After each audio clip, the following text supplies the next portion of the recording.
Resident Evil 4. Hello there, Seraphim17 once again. This is my Resident Evil 4 Professional No Damage run. This is Chapter 5-2, Part 1. We're back with Ashley, and things are about to get a little bit more relaxed. There's a couple of tough fights coming up, but for the most, it's nothing you've not done before. Just get ready for some big numbers. Uh-oh. It's always quite scary. A lot of guys. You can skip a lot of them too, but I love killing these guys because he has to be an homage to Golden Axe. There's no way he can't be. If somebody has, a link to the motivations behind that armored dude, please tell me it's Golden Axe, because, there's probably some people listening to this that are too young to know what Golden Axe is. But still, that dude, anyone who's played Golden Axe, you know who that dude is. You've sat on those pink lizard things and slapped him with your tails. Which that makes no sense for anyone who's not played it, but you get me. That dude is so cool. I used to hate them assholes. Look at this bullshit! 3 La Plagas in a row. I'd be really curious to see what the algorithm is for the probability in enemies spawning these things. Because I used to believe it was headshots. If you headshot an enemy, they have a higher chance of that happening, but I just don't know anymore. I really don't. I wonder if there's some spreadsheet somewhere, maybe from the PC release, that's got all that kind of information. I'm sure if you're listening to this and you know this type of stuff, you'll hook me up. But it's just, if there was a way to control it so that you never got the mutation, I think that would make the game even better. And that's another one of the things that I don't like about 5 and 6.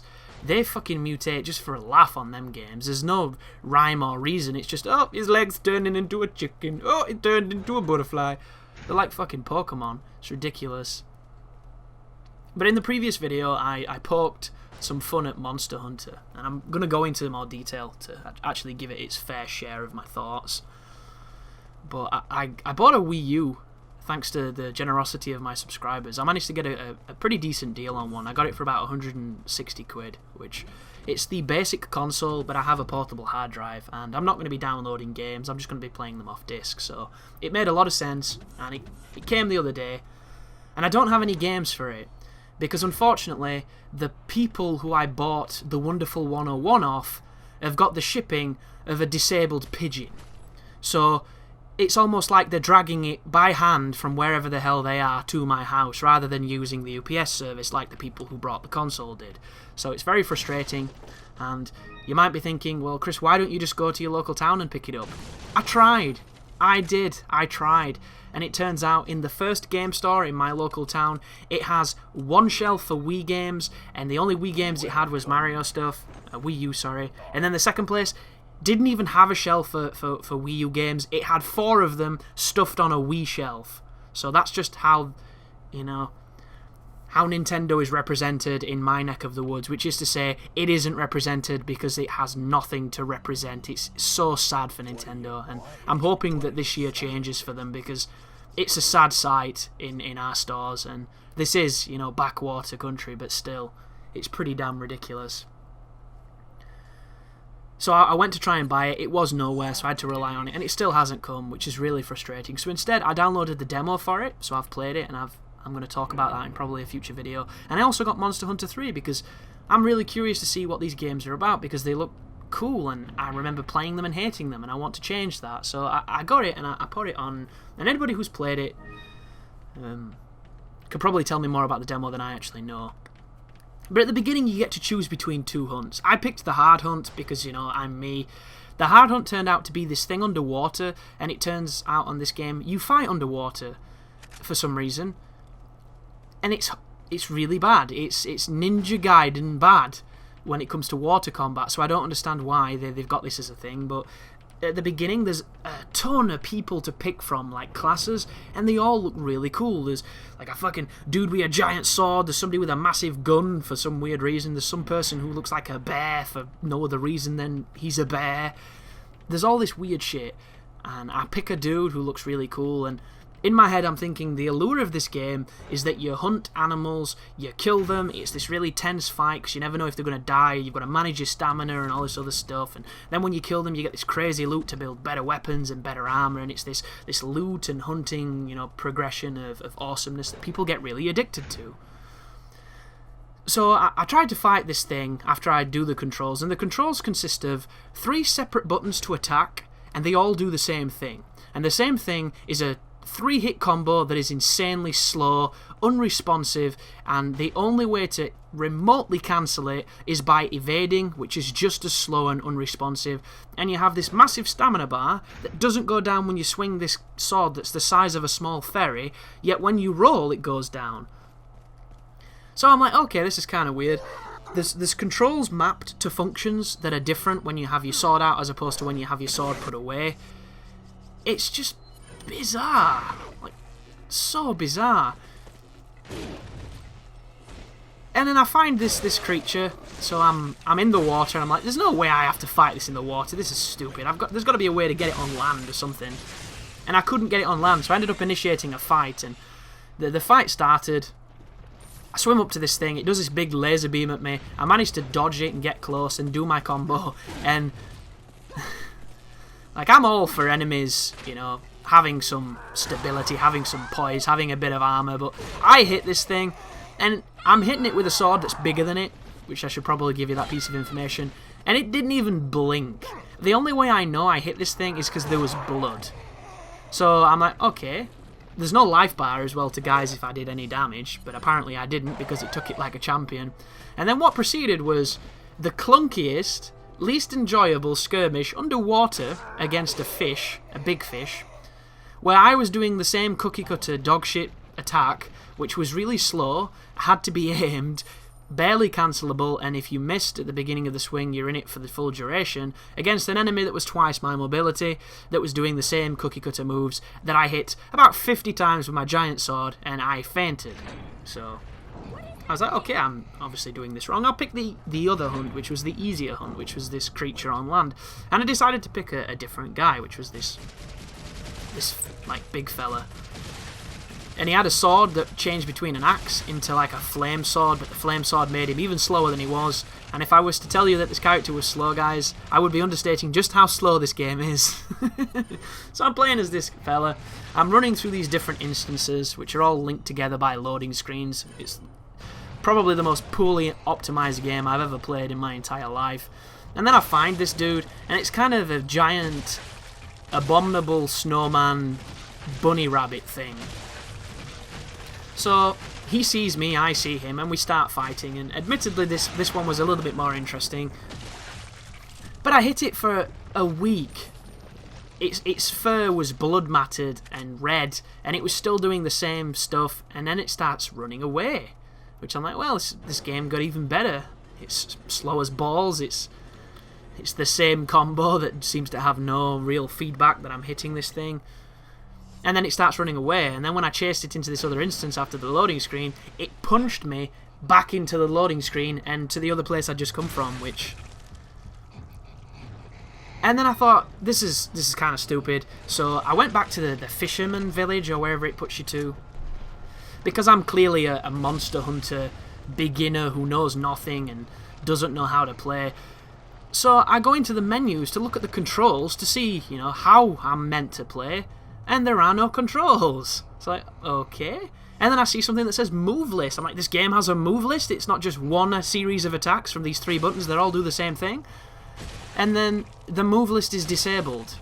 And I don't know if it's disabled because I've not unlocked the moves or because it's a demo, but not only do I have no idea how to play, I have no idea how to combo, and the game is literally telling me nothing except for you just smacked a giant bunny rabbit 70 times with this huge sword and it's laughing it off and running away.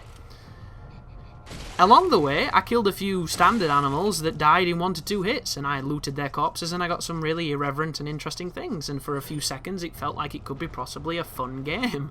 But from what I've played, the frame rate is utter shit, the visuals look like it's been ported directly from a 3DS, which I think it has been, and the gameplay is just the most grindy, monotonous Japanese type of game I can ever imagine. And I'm going to rent this game and hopefully understand it more and fall in love with it and find a fantastic game there. But as it stands, it's just the most clunky and inaccessible thing I've played in a long time. And the only thing that you can compare to Dark Souls is that you have to aim your attacks. But the difference here is there doesn't seem to be a lock-on on this game. And the camera, you can't change the sensitivity, so you turn, like a brick wall. It's just... They might as well call this everything that pisses Chris off in an action game. Number 3 Ultimate, because that's pretty much what it was. And I'm sure I'm going to get some people that love Monster Hunter that are going to explain to me some of the things that this demo's doing. But as it stands, it's possibly the worst demo I've ever played in my entire life. And I find it really sad for the people who love Monster Hunter, because if there is a great game there, the demo does not represent it in any way, shape or form. And if the demo is a representation of the game, it's probably not going to be for me. But I'm going to try and bring some gameplay for it, because that's the cool thing about having a new system. I can bring, new series to life. But there's a very tough fight coming up here, folks. I'm going to stop the tangents. I'm going to say one last thing and I'm going to continue in the next video. I'm going to explain my feelings on the Wii U so far, and I'm going to talk about the Wonderful 101 so far. I think I just went the wrong way. Oh no, right there, guys. The reason I did that is because the checkpoint here is not as good as you'd like. So every time you fuck up in this next room, you have to clear this room out. So if you do that, you don't have to clear the room. It's really handy, because this is very, very tricky. And it's tricky because there's just so many people. And what I've done is I've left Ashley up in that tunnel. Sometimes she doesn't get grabbed. Sometimes she does. There seems to be no consistency. It all seems to depend on where the enemies spawn and whether or not they get angry at you or her. But what you have to do is you have to use this ball and chain to strike this doorway 3 times. But every time you use it, it has to regenerate, and then you can use it again. And the problem is the enemies just keep on piling in, and when you get trapped up against a wall or in a corner, or you get an axe thrown at you, it's all over. It's pretty damn challenging. But back to the Wii U. So the demos on the Wii U are beautiful, and beautiful in the worst possible. So this machine has been out for nearly 2 years. In November, it'll have been 2 years. And there are 14 demos on its marketplace. 14. And most of them are like virtual fucking NES game bullshit that nobody cares about. So there's literally nothing worth playing, except for maybe a handful of titles that I've got no interest in, Monster Hunter and Wonderful 101. Everything else, non-existent, no demos. It's baffling. The One Piece game, Unlimited Red, has come out on Wii U. There's no demo for it. It's just madness. And then the best part is, once you downloaded it, when you start it, there's a limit to how many times you can play the demos. I was absolutely gobsmacked. So I put the Wonderful 101 on, and it says, you have 15 uses of this application. And I assume, when I boot it 15 times, I will no longer be able to play that demo. And that to me is completely unacceptable. It's disgusting. I have demos on my 360 hard drive from the first week of owning my 360 that I still go back to now and experience because they were beastly. And sometimes demos can be different to the full game, you never know. Like, Metal Gear Solid 2 demo that came with a PlayStation magazine, when it allowed you to play the tanker, I must have played that over 2,000 times. Can you imagine if there was a limit to how many times you could play that? I probably would never have gone near that game. It just doesn't make sense. Who thinks... Can you hear the regenerator? I know I can. He's behind the fence we're going to link up that corrugated steel door thing. But how is this in any way a good promotional piece? Like, I understand that they're trying to limit people from being able to just, own the demo, but the demos themselves are such a succinct slice of what the game is. They're a teaser. Like, let the people have the teaser. You've already given them a hard drive so fucking small it can barely support your update. That's mandatory, I'll add.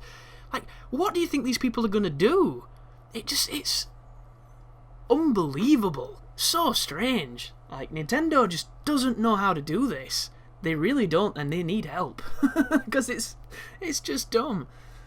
Thank you very much for watching. You take care now.